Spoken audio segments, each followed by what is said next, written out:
Welcome back to another episode. I'm glad to have you here. Today I'm gonna walk you through Nvidia's latest earnings report. It's reported last week, and it was some amazing numbers we did see there. And the earnings will tell us how the stock market as a whole are feeling at the moment, and also if Nvidia are keeping up with their goals. And we will also outline some of the products they have promised us going forward. So this will be an amazing deep dive here, and hopefully I will have you throughout the video. The earnings report was also some important news for other chip companies like AMD, Broadcom, etc., because it tells us how much of the market Nvidia is keeping to themselves, and how strong product lines they have going forward. So it will be an interesting video here. So this is the newsroom of Nvidia, and this is where we'll find the press release of the financial results of the second quarter. So for me, this is 2025, but they call it 2026.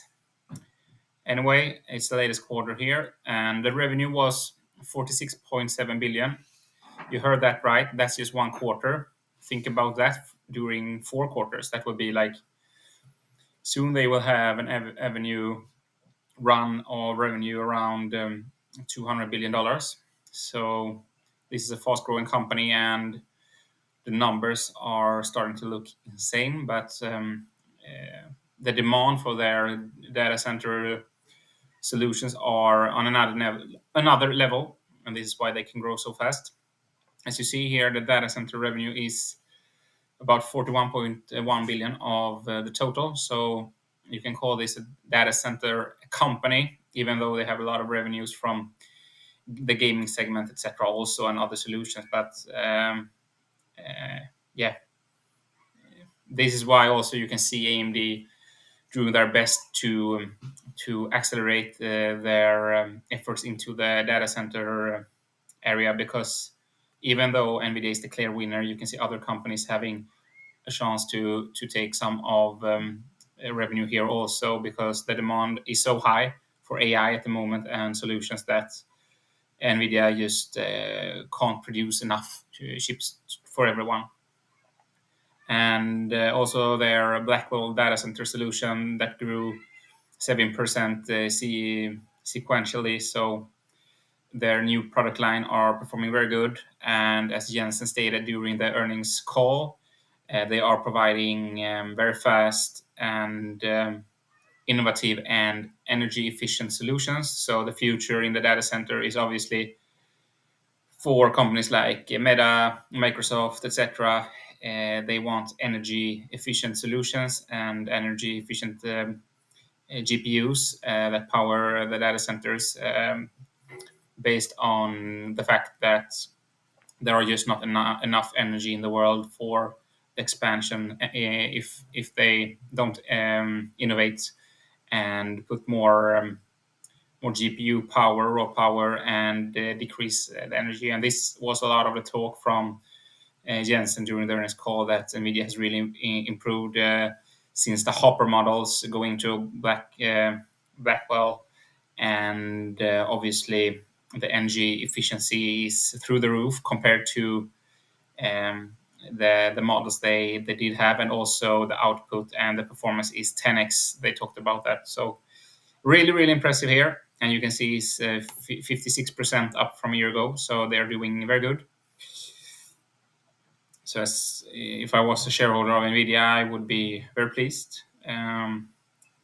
They also talked about a bit about the H20 sales in China, and as you know, there have been some trading disagreements between USA and China, and the Senate of the US are putting restrictions on advanced GPUs and other similar chips to China.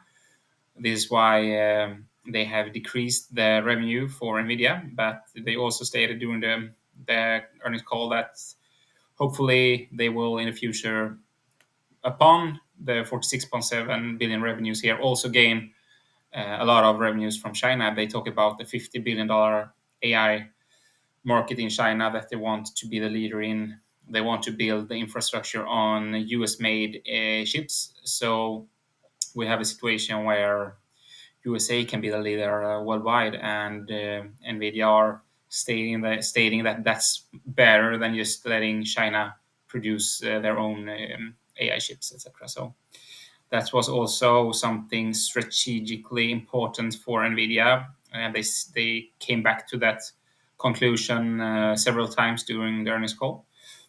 Obviously, they are not just earning a lot of revenue; they have a lot of net income also. You can see here that the earnings is 1.08 dollars per share.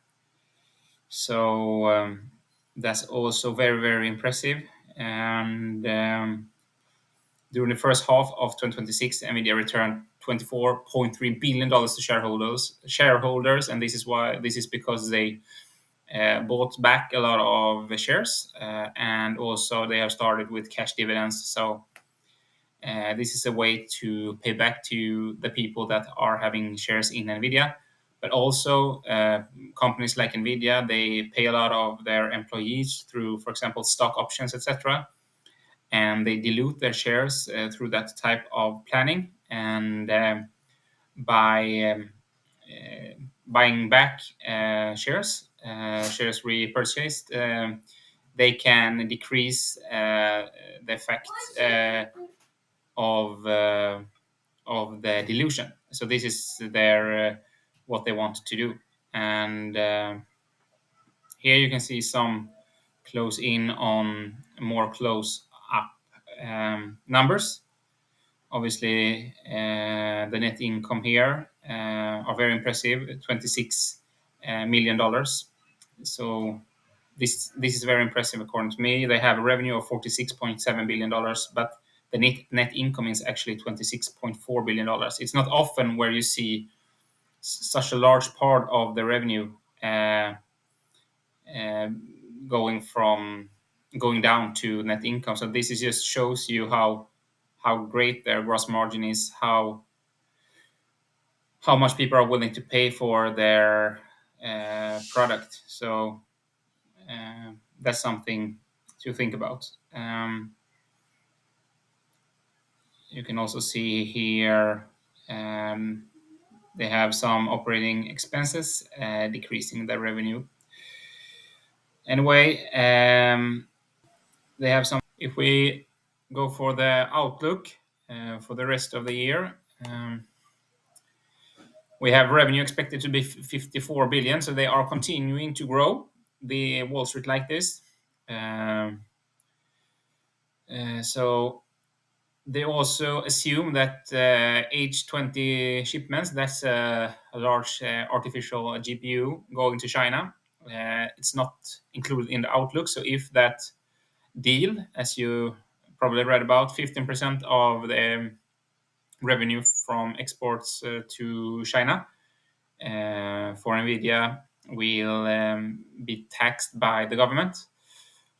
If they start to being able to export to China again, they will get a lot of more boost to the 54 billion here in the outlook, and that will be very positive for Nvidia and for their long-term plan to have the being the base of the artificial intelligence evolution in China. And if they build everything on Nvidia, the Nvidia platforms long term, that's a huge market for them.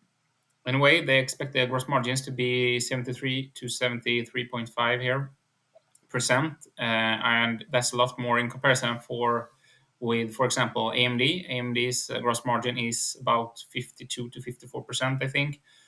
So this is what you can do when you are the best in class. You can just have an insane gross margin for the cost you have in creating products, the intelligence, the manpower, etc. You can the final product you sell to customers can be a lot more expensive because you are best in class, and this is what Nvidia are doing at the moment, and they're really building on that foundation going forward.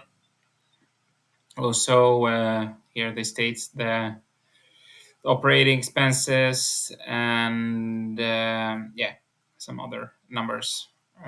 Some tax rate, 60.5%. Also, some highlights around the data center. And this is back to this quarter. And we have some announcements. For example, they are doing deals with Disney, Foxconn, Hitachi, Hyundai, Lilly, SAP, TSMC, etc. with the Blackwell Server Edition GPUs. So this is really big companies, more revenue for Nvidia. Nothing new here. They are the best at the moment. Maybe you don't know that, but Nvidia are also really, really good in Ethernet, internet connectivity, etc. For Because really fast internet speed and connectivity is really important when the chiplet and the GPUs are and the chips are talking with each other, performing all the AI calculations and also traditional compute. So they are really improving their stack there and are beginning to be the best in class here also, or you can say they are the best in terms of speed. And this is something that they have improved a lot. And Jensen talked during the earnings call about the Mellanox acquisition back in the days, and some other acquisitions they have made to make them a leader in this. And he also said that the moment we are in now required Nvidia to really prepare. So they have prepared for this specific moment in time, being best and have the Blackwell products ready, and they executed amazingly for that. And this is why they can just rack in all the billions of dollars they do at the moment. And they have really waited for this a long time and prepared well. Um, so here we have also they are selling to European nations. Uh, so that's hope for Nvidia. We don't have a lot of tariff tar- um, tariffs back from Europe here. So it's an industrial AI cloud for European manufacturers because obviously Nvidia's GPUs are better than anything you can do in Europe, and they are using the DJX cloud Lepton TM to connect Europe's developers to Nvidia's global compute system. So the ecosystem of Nvidia is also what makes them stand out in comparison with, for example, a stock I own, AMD. They have this really big ecosystem, and all developers, programmers, etc., are using Nvidia, which is why they want to just keep increasing that. Also, they talk about some more partnership here around the world, some big companies, and in Europe and also in Middle East, we have some sovereign large language models. Because the countries there want to own the data. They want to build their own AIs, and they are using NVIDIA to do that.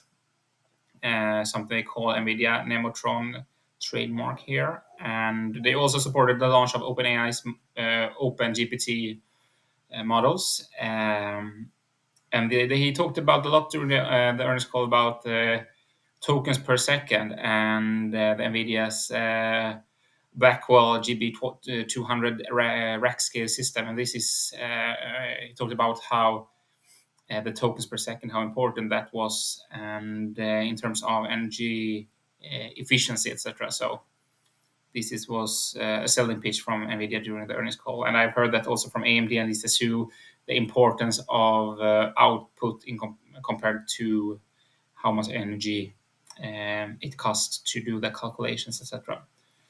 And yeah, here we have some more nitty gritty information. But I'm going forward to the gaming side. This surprised me a bit because the gaming was up to $4.3 billion, 14% up from a year ago. And they launched the Nvidia GeForce 560, fastest ramping GPU class ever. But when I watch the biggest, what can I say, an analytic people who analyze